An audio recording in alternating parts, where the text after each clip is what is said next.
My name is David Grant. I'm a veterinary surgeon. I'm the hospital director here at the RSPCA Harmsworth Hospital in North London.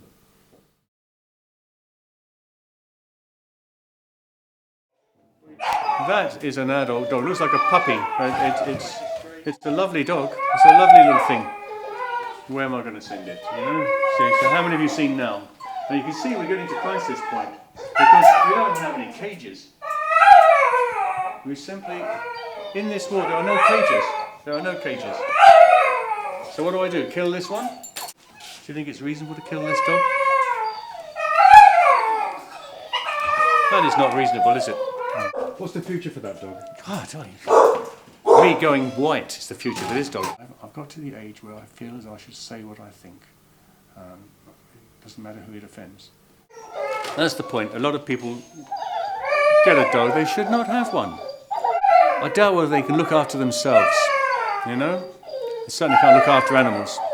And it's the animals that suffer.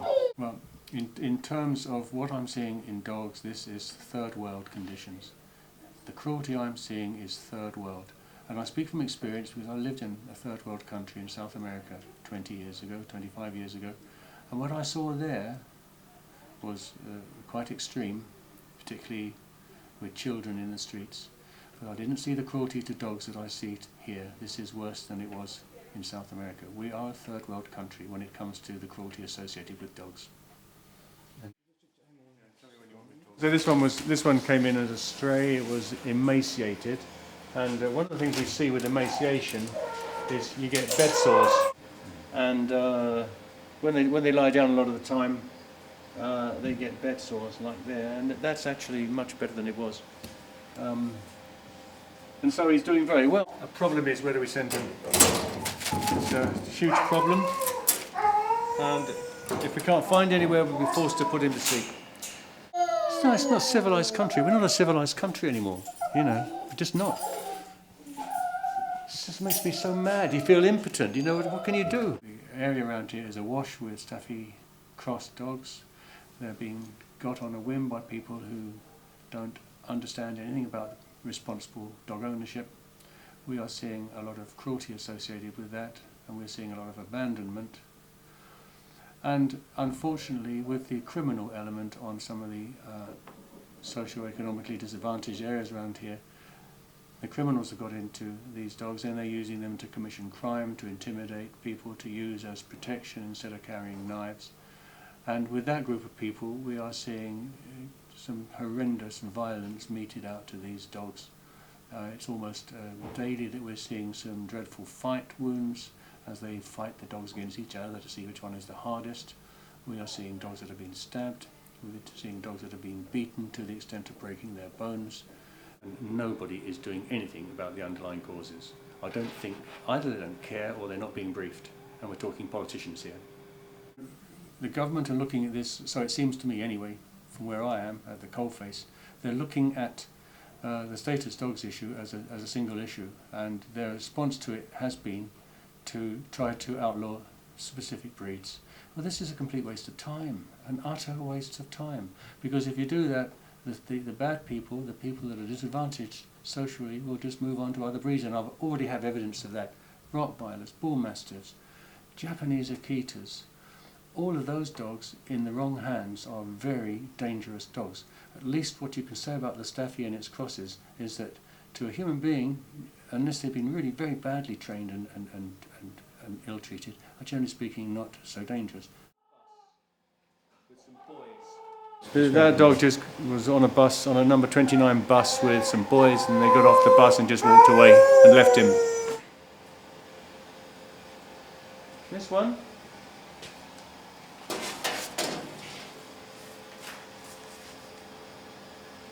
Followed the finder to a front door and has not been claimed. It's an absolute disgrace, an absolute disgrace. Now the social economic situation I'm seeing around here, which I think is the underlying cause of the problem, you can say is absence of parenting, gang culture, absence of education, no jobs, no prospects of jobs, drugs, alcohol and crime. Now that is, and then on top of that, you're getting cruelty to animals. Everything is inextricably mixed. You can't solve the problem of dog abuse or people stabbing each other by having a knife amnesty or by having a banning on one breed of dog. You've got to look at the underlying causes. One of the things that sometime will need to be looked at is some form of dog registration. I know that the politicians are against this, but they seem to be against everything. But other countries, which I would say are far more civilised than we are, for example New Zealand, Scandinavia, they have successful dog registration schemes which work and which prevent a great deal of suffering. Okay. Hello, how are you? How are you doing? Right, look, it's a little babby, yeah? See? 4 months old. It's already had its first road traffic accident. We've had to put a plate in the tibia here. Now the next problem is going to be, where do we get this dog to? That is a lovely dog. It's a lovely dog, you can see for yourself. It will make a fabulous pet. Some idiot has allowed it to get run over and abandoned it. That's just disgraceful. And we're going to have a problem finding a new home. But we will try. Dogs are such forgiving animals, aren't they? The Staffordshire Bull Terrier, I have seen dogs that have been beaten within an inch of their lives and still wag the tail when they see a person.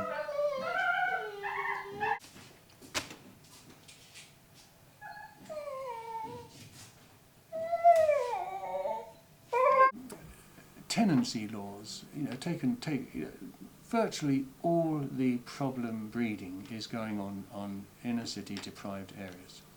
Just about all of it. Do they have a tenancy law?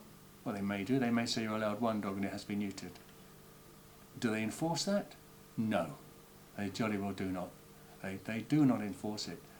They don't have the political appetite to enforce it. So that's one of the reasons why things are so out of hand. I'm coming to the end of my professional career.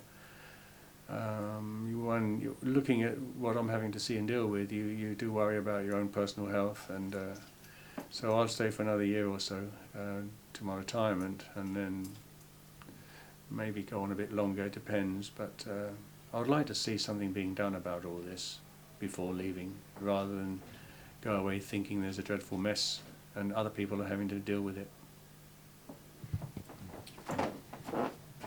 Yes, Say again? I'm going to take this cat home.